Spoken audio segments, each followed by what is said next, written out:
As we reach the second half of 2025, Korea 24 is taking this opportunity to assess how the South Korean economy has performed so far and what lies ahead in the second half of the year. The first half of 2025 was shaped by a range of developments, from domestic political instability to mounting trade tensions and tariff pressures from abroad. Today we'll be reviewing the key events and trends that define the first 6 months of the year, while also gaining insight into the economic outlook for the second half, including the main challenges, the Bank of Korea's policy direction, and the indicators the central bank will be watching closely in the months to come. To guide us through this mid-year economic review, we're joined on the line today by Lee Jae-won, the Chief Economist and Deputy Governor of the Economic Research Institute at the Bank of Korea. He joins us via video call now. Dr. Lee, hello and welcome to the show. Hello, thank you for having me here today. Okay, so Dr. Lee, let us get straight into it. If we had to summarize the first half of 2025 in numbers, what are some figures that best capture South Korea's overall economic performance in the first half of the year? So the first half of 2025 has been challenging for the Korean economy. So in the first quarter, we saw a negative growth. GDP contracted by 0.2% compared to the previous quarter. Then at this point, the official data for the second quarter is not available yet, but we expect a modest growth around 0.5%. So take these together, this means that the overall growth in the first half has been slower than anticipated, reflecting both domestic and global uncertainties, as well as some one-off disruption like large-scale wildfires and severe weather conditions. On a more positive note, consumer price inflation has remained relatively stable, hovering around 2%. In fact, longer-term inflation expectation, looking 5 years ahead, stand at about 1.8%, which is slightly below the Bank of Korea's 2% target. So while inflation has been relatively well anchored, the bigger concern in the first half was clearly the weakness in output growth. Right, so yes, concerning growth figures in the first half of the year, slower than initially expected, but at least inflation has been somewhat stable, you're saying. So what were some of the most significant factors, would you say then, both domestic and external, that affected the South Korean economy in the first half of the year? Sure. So let me start with the domestic side. So since the declaration of martial law in early December last year, economic sentiment took a significant hit. The impeachment process dragged on longer than expected, and the political uncertainty escalated. So this had a negative effect on domestic demand, particularly household consumption. Then externally, the Korean economy has been navigating through a highly uncertain global environment. Trade tensions have intensified, and like many other countries, Korea is feeling the impact of what's being called the tariff shock from the United States.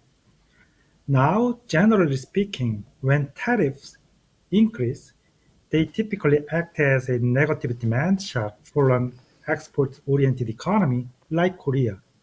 In other words, global demand for our exports declines. But beyond the direct impact of a higher tariff, there is also the cloud of uncertainty surrounding trade policy and trade negotiations. So this type of uncertainty tend to discourage spending and investment as both businesses and households take a wait and see approach. Moreover, this effect can be further amplified when they coincide with increased volatility in financial market and fluctuations in the exchange rate. So in short, I would say that the combination of domestic political instability and global trade uncertainty generated a challenging and confidence-reducing environment for the Korean economy in the first half. Right, so those are the factors that weighed down the economy in the first half of the year. Despite those challenges, though, were there any encouraging signs or developments of resilience in the first half of the year? You mentioned how inflation was somewhat stable, and the benchmark Kospi stock market today surpassed the 3,000 mark for the first time in 3.5 years. That sounds like good news as well. What encouraging signs have there been so far? Yeah, I mean, there were some encouraging signs in the first half of the year. So I talked about this political uncertainty, right? As the presidential election process progressed, political uncertainty began to moderate, and with that, also saw a gradual recovery in economic sentiment. In fact, the way these events unfolded highlighted the remarkable resilience of the Korean democracy and Korean economy. There were moments of sharp division in public opinion, but ultimately the situation was handled peacefully and within the bounds of the constitution. In fact, the major global credit rating agencies like S&P, Moody's, and Fitch, they pointed out that Korea's credit rating remains stable despite the recent political development. They emphasized that this episode highlighted the country's institutional strength and capacity to recover. Then we also began to see some signs of recovery in consumer behavior.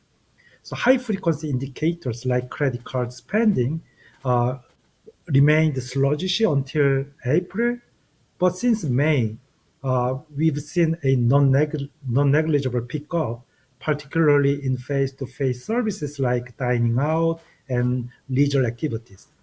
So, looking forward, we expect private consumption to gradually improve, supported by a rebound in confidence, rising household incomes, and the effect of monetary easing and also fiscal stimulus. Right, considering everything that happened since December of last year, you're saying it could have been worse economically, and things do seem to be looking up when it comes to spending and consumption. So that's the lay of the land so far this year. Let's look ahead now. Could you please introduce for us the Bank of Korea's growth forecast for South Korea for the second half of the year now? So we expect GDP to grow by 0.7% in the third quarter and 0.6% in the fourth quarter on a quarter-to-quarter basis.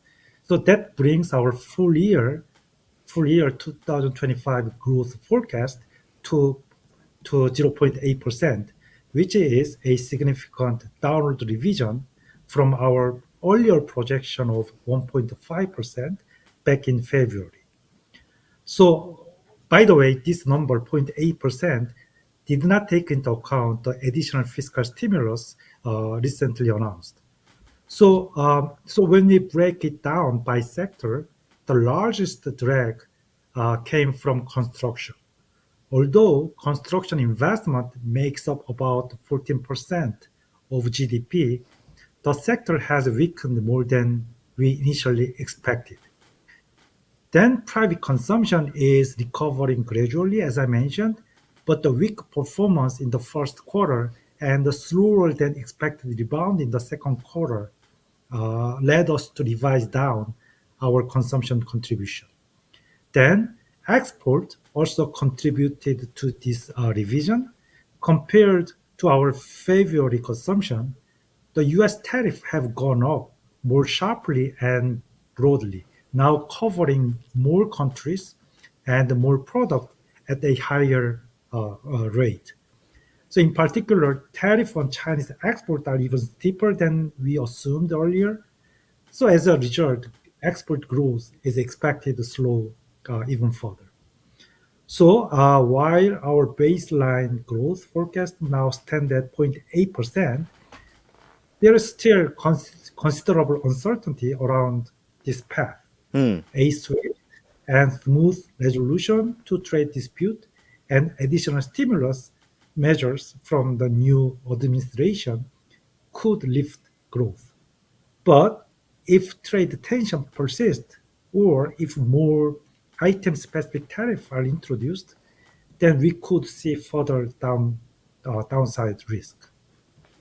Right, 0.8% growth forecast for this year. But as you said, that's a significant downgrade from 1.5% that the Bank of Korea forecast in February. And we don't want that to go even further down in the second half of the year. So with that in mind then, what are the biggest risks or uncertainties for the Korean economy for the remainder of the year? Would you say it is trade tensions, as you just said? Sure, yes.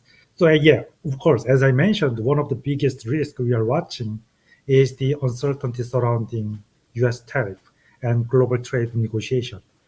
But that's not the only concern. For example, rising geopolitical tension in the Middle East, especially the recent escalation between Israel and Iran, could have a broader implication. If the conflict intensifies, it will slow global economic activity and push up oil prices, which in turn would put upward pressure on inflation worldwide, including here in Korea. That's something we should be monitoring carefully.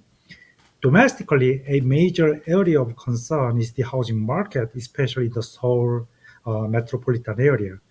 We are seeing housing price increases, and with that, household debt is also beginning to rise again. From a financial stability perspective, this is an important risk. So what is particularly important is the role of expectation. Since March, expectations for further housing price increases have clearly picked up.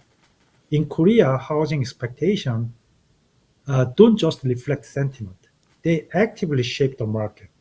So when people believe prices will rise, it brings forward home purchases and can attract speculative demand, which in turn drives prices even higher, and it becomes a self-reinforcing cycle. Moreover, apartments in Korea are highly homogeneous and relatively easy to trade, which makes them especially sensitive to changes in sentiment. And with interest rate now on a downward path to support the economy, there is a greater risk that overly optimistic price expectation could build momentum. So even as we ease monetary policy to support growth, it's going to be pretty important to counterbalance that with targeted macroprudential measures and housing supply policies to prevent overheating in the real estate market. Right, some notable indicators and factors to look out for then. And finally, when it comes to the Bank of Korea, in the first half of the year, the base interest rate started at 3%, but then it was lowered to 2.75% in February and cut to 2.5% in late May. So our last question is about the interest rates. Do you think we can expect any more rate cuts this year? Could you explain what the Bank of Korea have said about their rates decisions in the second half of the year? I should mention that the direction of monetary policy is ultimately decided by the Monetary Policy Board. So in that sense, it may not be appropriate for me to speak on that. But having said that, just generally speaking, it is fair to say that we are, in an easing cycle. But whether we do additional cuts, and if so, how fast or by how much, will really depend on the incoming data. So there are both, as I said, both upside and downside risk to growth and inflation. And at the same time, we also need to pay a close attention to the household debt and financial market condition. So in short, I expect the Monetary Policy Board will continue to evaluate the data carefully and will accordingly make the best decision based on the data. So that's all I can say at this point. Okay, so we will have to see. It could go up, it could go down, or it could stay frozen. That depends on how the economy fares overall. Okay, well, we're going to have to leave it there, but we appreciate you taking the time to speak to us today. We've been speaking to Lee Jae-won, Chief Economist and Deputy Governor of the Economic Research Institute at the Bank of Korea. Thank you once again for your time. Thank you. Pleasure to be here today.